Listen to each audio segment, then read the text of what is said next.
Hello and welcome. Today I'll be showing you how to connect a KP series panel, the DBP or digital belt pack, and the DSP-K digital speaker station to RVOC on AWS. For more information on RVOC, please see our other videos linked in the description below. A primary prerequisite for this connection is that the KP series panel, the digital belt pack, and the digital speaker station need Arvon firmware downloaded onto them because the connection to RVOC is Arvon. Now the thing to note here is, my three devices are sitting behind a router provided by my internet service provider. My devices are set to DHCP issuing a simple Class C address. As noted here,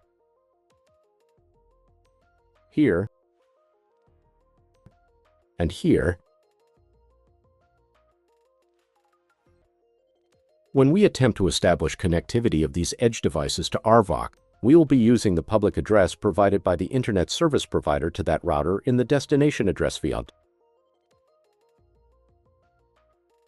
The principle of making the connection with IP-edit is the same, whether these devices are sitting behind a router, getting issued Class C addresses, or whether they were given public static addresses.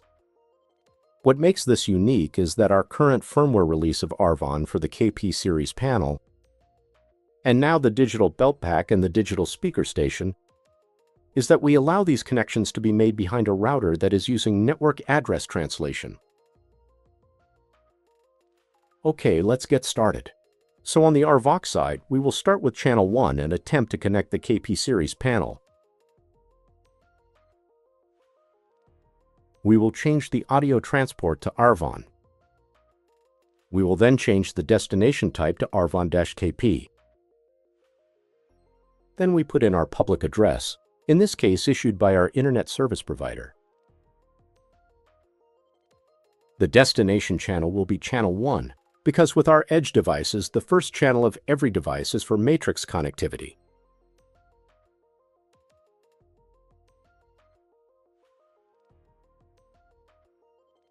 The second channel can be used as an auxiliary channel to the matrix and only provides audio. Channel 1 will provide you the audio and the data.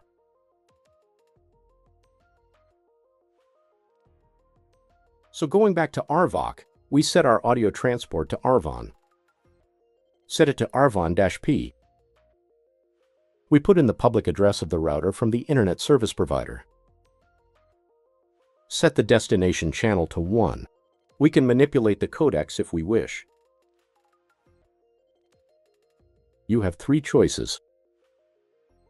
We can manipulate the audio packet size and our voice activation detection state. For now, I will leave it to the default. Great, we've done one side. Now we will do the key panel side. So on the key panel side, we will switch this destination type to RTS Cloud. We will use channel 1. We would want to match the coding algorithm and the audio packet size as set on RVOC, so we don't have any discrepancies.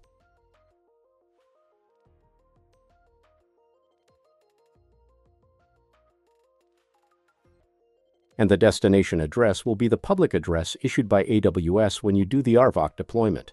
If you would like to see a video on how to deploy RVOC, we have a video for that here.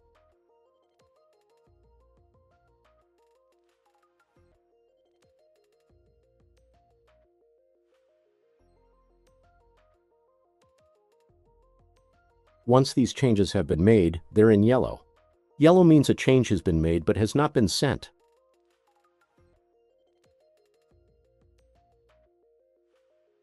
To send all changes, click this icon or go to Changes Send All or Shift F10. This pop-up tells us what we're changing per device. Check it and then hit Send. We hit Done. Now we wait for the connection to be established, and in a few seconds, it will go green and we will have connectivity. And there you go. We established a connection between a KP series panel that's on Arvon firmware to RVOC on AWS. Now we will proceed to do a DBP digital belt pack and a DSP-K digital speaker station.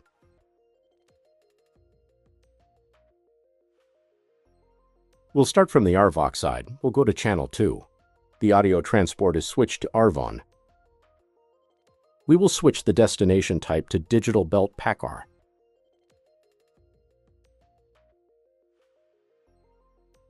We will stay at channel 1 because, as noted before, the first channel of our edge devices provides audio and data for matrix connectivity.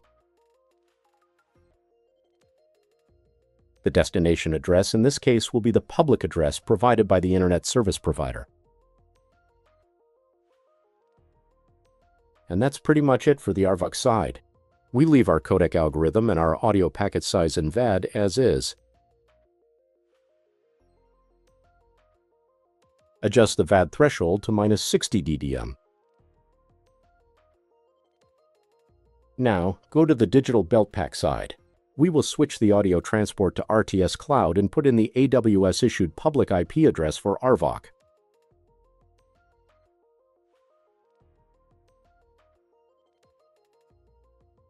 The channel mapping plays a significant role here.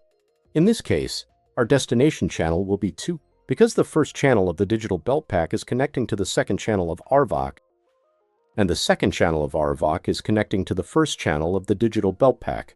This is very important when it comes to mapping RTS edge devices to our matrices.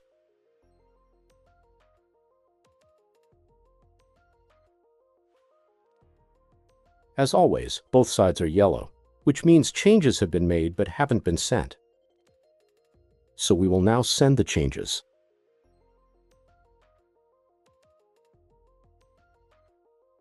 Once this is sent, the connection has been programmed and established.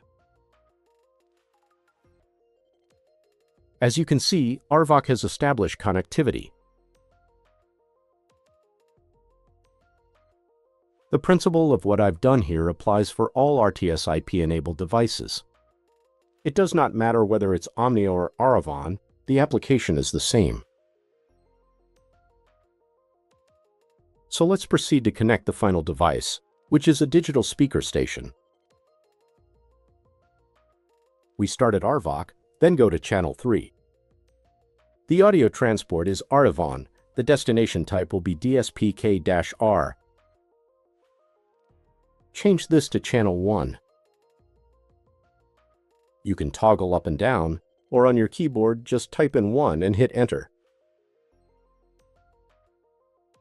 We will keep the coding algorithm the same in all its settings. We will put in the public IP address issued by the Internet Service Provider. And the RVOC side is done. Now we will go to the DSPK and change the destination type to RTS Cloud.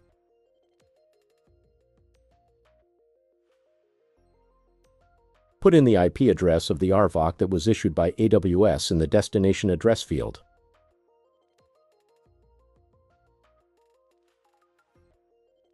Change the destination channel to 3 and keep the coding algorithm parameters.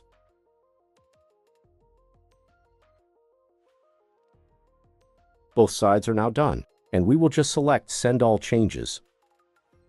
View what we have changed and sent it. Once this is complete, RVOC should establish the connection to the unit. We now have connectivity of the KP series panel, the digital belt pack, and the digital speaker to RVOC. You now know how to connect your RTS devices to RVOC. For more videos like this, please like and subscribe, and thanks for watching.